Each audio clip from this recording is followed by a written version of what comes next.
Bienvenidos una tarde más a las tertulias de Cultura Más en colaboración con Periodista Digital. Hoy contamos con José María Zabala. Buenas tardes. Muy buenas tardes, ¿qué tal? José María Zabala es periodista, historiador, se ha especializado en el estudio de la documentación de la Casa de Borbón, sobre la que ha publicado varias obras, y también obras específicas sobre la Guerra Civil, así como de actualidad, muy cercana. Eso es. Hoy venimos a hablar sobre Infantas, que es su última publicación. Es una obra de divulgación histórica en la que se hace un recorrido por las infantas españolas desde Felipe V hasta la actual nieta del rey Juan Carlos. Las infantas y esta parte de la historia son muchas veces las olvidadas historiográficamente, aunque tengan una gran importancia en la historia, que no siempre fragua. Pues sí, la verdad, porque muchas de ellas han podido llegar a ser reinas de España, ¿no? Cada una es, como yo digo, de su padre y de su madre, tiene unas vidas impresionantes. Y en el caso de las Borbonas, en este caso, la realidad supera con creces a la ficción. Hay romances secretos, hay divorcios sonados, matrimonios por razones de Estado, muertes trágicas, de manera que es un mundo verdaderamente apasionante, ¿no? A mí me llamó mucho la atención cuando empecé a echarle un vistazo al libro y a leerlo luego en profundidad, que hay una intrahistoria y luego una historia general, es decir, va pasando la historia de España, los grandes acontecimientos del 18 y del 19, y se van jalonando las vidas de estos personajes que muchas veces tienen que ver, pero en un segundo plano, y están ocultas, pero muy cerca de los hechos. Sí, verdaderamente, cuando te sumerges, ¿no?, en la vida de, por ejemplo, de la primera infanta de los Borbones, que es la primogénita de Felipe V, ¿no?, Ana Victoria, ¿no?, pues es, fíjate, una siendo niña con 6 años, le organizan ya un matrimonio nada menos que con Luis XIV de Francia.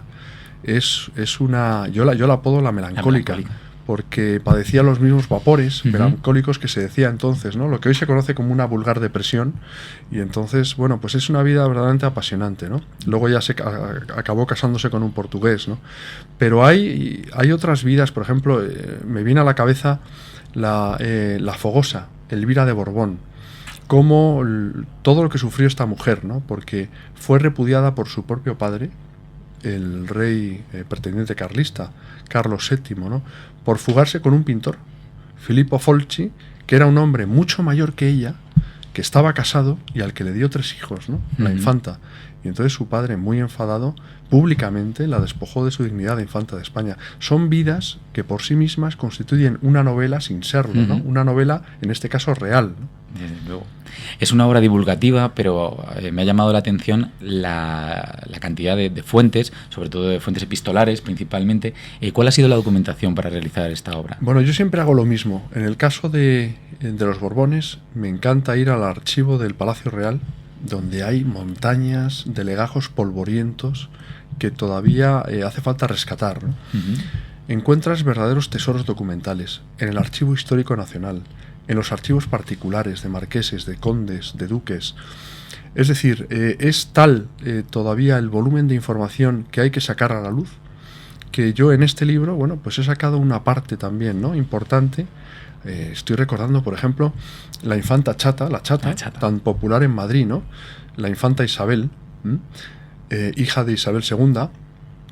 Bueno, pues cómo fue víctima de, afortunadamente, un atentado frustrado contra su vida, ¿no?, que pude enterarme precisamente consultando el archivo del Palacio Real, ¿no? Sí. Toda la documentación, ¿no?, las cartas cruzadas, ¿no?, con la embajada de España ahí en Berlín, y cómo nada más y nada menos que fue el cardenal Otto von Bismarck, ¿no?, el que le acabó salvándole la vida a la infanta Chata y a su hermano, el rey Alfonso XII. Precisamente cuentas un detalle que me gustó mucho, que el apodado, ¿no?, el canciller de hierro Bismarck, acaba salvando a la dama de hierro, que es como tú apodas precisamente a la Chata, que es un juego de palabras. Casualidades de la historia, muy bonito, ¿no? Casualidades. Quería entrar precisamente en los magnicidios y en los grandes atentados, porque señalas varios, algunos muy conocidos, otros muy poco conocidos y nuevos. Por ejemplo, yo no sabía y me encantó cómo hubo un atentado contra Isabel II en 1847, que probablemente estuviera detrás el marido de su hermana, Luisa Fernanda, la suplente, sí, que optaba al trono. Sí, señor.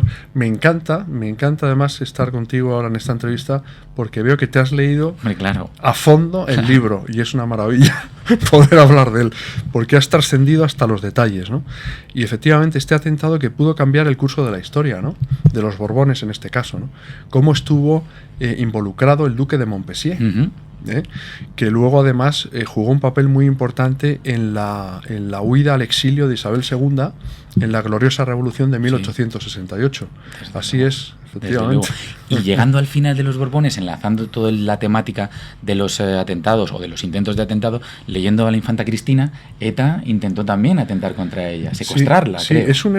Es un episodio muy desconocido que me confirmó Sabino Fernández Campo a finales del año 99, que en paz descanse, claro, todo el mundo sabe que fue jefe de la Casa del Rey durante muchos años, y efectivamente él recibió una llamada de alarma porque la banda terrorista ETA estaba intentando, o se proponía secuestrar a la infanta Cristina. Estamos hablando del año 1984, cuando la infanta Cristina cursaba Ciencias Políticas en la Universidad Complutense. Bueno, a partir de ahí se reforzaron todas las medidas de seguridad y se pudo desbaratar ese intento de secuestro, sí, pero es un episodio, insisto, muy desconocido, ¿no? Y además también dice mucho de las mentalidades, como doña Sofía, que no es una infanta porque es una esposa, una reina consorte, decía, la protegerán sus compañeros si le pasa algo en la clase, lo reseñas de una forma muy bonita. Y en esta misma línea de los atentados y de los elementos de violencia, aunque no son infantes, también los atentados que sufrió, o intentos de atentados, pues Alfonso XIII, precisamente el día de su boda, con Mateo Morral. Sí, señor, el anarquista Mateo Morral, y luego 5 atentados más. Que los tiras. Es tremendo, ¿no? Sí. O sea, la historia de los Borbones siempre han estado en el punto de mira, no solo de la banda terrorista ETA, que lo han estado, como hemos visto en el caso de la infanta Cristina, o el rey Juan Carlos, ¿no? Yo publiqué en su día un libro titulado Matar al Rey, que fue la reconstrucción del atentado frustrado en Palma de Mallorca contra el rey en el verano de 1995, ¿no? Como te decía, no solo ya en la banda terrorista ETA, sino sobre todo los anarquistas, ¿no? Los elementos anarquistas siempre estuvieron detrás de la monarquía, ¿no? Porque tenían un especial odio a los Borbones en concreto. Y además una forma de desestructurar, ¿no?, todo el sistema político, incluso en la Restauración, que también lo comentas en varios momentos de la obra. Otro elemento que aparece es la desmitificación de cosas que siempre hemos pensado, que siempre hemos leído, como es el caso del amor, ¿no?, de Alfonso XII y María de las Mercedes. Sí, señor. Que eso me parece precioso. Es muy bonita la película esa de ¿Dónde vas, Alfonso XII? Pero tiene poco que ver, ¿no?, con la realidad, porque Alfonso XII, como otros Borbones antepasados suyos, era un mujeriego empedernido, ¿no? Hay una carta muy reveladora, ¿no?, del marqués de Molins, que era entonces embajador en París, a Cánovas del Castillo, ¿no? Recogiendo las declaraciones que le había hecho la reina Isabel II, la madre de Alfonso XII, ¿no?, a propósito de su hijo. Y es que tenía a unas y a otras, decía literalmente en esa carta, ¿no?, cuando ya estaba a punto de casarse, un mes antes concretamente de casarse con María de las Mercedes, que por otra parte también fue un gran amor suyo, ¿no?, pero no el único. Y descubrir esa otra faceta de la historia resulta muy interesante. La historia como algo pequeño y como algo grande, hay pequeños detalles que luego se pueden señalar como algo más importante. Por ejemplo, estoy pensando en la hija de Carlos III, que está reflejada en la obra de Goya, del retrato de la familia de Carlos IV, y se apunta, ¿no?, que puede ser un melanoma quizá lo que tiene encima del ojo. Bueno, eso se dijo durante mucho tiempo, porque además, claro, era un gran radiólogo, entre comillas, Goya, ¿no?, un genial pintor, que era incluso capaz de reproducir casi, del natural en este caso, porque posó ella para Goya del natural, ¿no?, pero reproducirlo mejor que incluso en una radiografía, ¿no? Y hubo mucha gente que pensó que eso era un melanoma, a raíz del cual murió meses después, además de posar para Goya, esta infanta, ¿no? Josefa Carmela, ¿no? Josefa Carmela. María Josefa Carmela en concreto.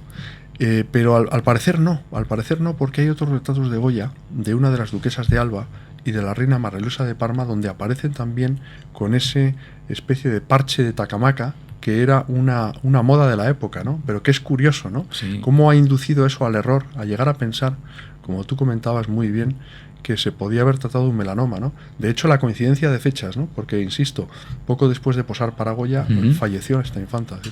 El carácter ilustrativo también es riguroso, pero es ameno. Es un libro muy divulgativo, que yo creo que se lee con facilidad, cosa que es muy buena para una obra de historia, que siempre pensamos, ¿no?, en algo pesado y monolítico. Y todo está planteado con ese carácter de pedagogía, de enseñar, por ejemplo, cómo están organizados los capítulos en los que aparece un retrato de la infanta y luego un sobrenombre que le has puesto tú, yo creo que muy afortunados. Y estaba pensando ahora en la Borbona, ¿no? En la Borbona. En la Borbona, porque también hay una reflexión sobre la monarquía y sobre los hombres de la monarquía en el libro. Sin duda, es decir, detrás de las vidas, a mí me encanta por eso, yo he disfrutado enormemente escribiendo este libro, haciendo estas semblanzas, ¿no? Porque me gusta mucho rasgar, ¿no? Introspectivamente los personajes, ¿no? Y en este caso, que citas tú a la Borbona, ¿no? Que es la infanta Elena. La infanta Elena. Es la Borbona por excelencia, ¿no? No solo ya porque se parezca físicamente a su padre, al rey Juan Carlos, sino sobre todo porque se parece en su forma de ser. Es una mujer muy campechana, muy charachera, amante del riesgo también. Y es, ¿por qué no decirlo?, el ojito derecho del rey, ¿no? Me consta que el rey Juan Carlos lo pasó especialmente mal cuando su hija se divorció de Jaime de Marichalar, ¿no? Como lo está pasando ahora muy mal también con todo el tema de su hija, de su otra hija, la infanta Cristina, por el caso Urdangarín, ¿no? Evidentemente, y luego, por supuesto, sus operaciones, ¿no? Que también aparece reflejado en ese penúltimo capítulo, hablando de doña Cristina, se hacen referencias al caso Nos y a qué puede venir, ¿no? Claro, eso es un tema, yo creo que está todavía en fase incipiente de investigación, que va a traer cola, que a nadie se le oculta, bueno, pues que la infanta Cristina tiene una participación del 50% en la sociedad de Izun, junto con su marido, pero que en cualquier caso, a mí me preocupa el daño que puede hacer y que de hecho ha hecho, valga la redundancia, a la monarquía, ¿no? a la imagen de la monarquía, porque ojo, hay que saber separar muy bien lo que es la institución de las personas que regentan esa institución, ¿no? Y en este caso yo creo que la monarquía está por encima de los fallos que puedan tener algunos de sus miembros, ¿no? Pero hay un tema que es importante, ¿no? Y es a propósito de la última infanta que cierra esta veintena, ¿no?, de semblanzas, la infanta Leonor, ¿no? Hay un tema que a mí me preocupa, y es la reforma constitucional pendiente. No hay que olvidar que su padre, el príncipe Felipe, en el año 2005 ya barajó la posibilidad de que pudiese reformarse el artículo 57.1 de la Constitución, ¿no?, sobre la sucesión a la corona. Claro, en el año 2006 Zapatero lo prometió que se iba a hacer y encargó además un dictamen al Consejo de Estado que dijo que urgía hacer esa reforma constitucional, ¿no? Aquí se plantea un interrogante. No es imposible, tampoco es posible, que doña Leticia con 40 años pueda alumbrar un varón.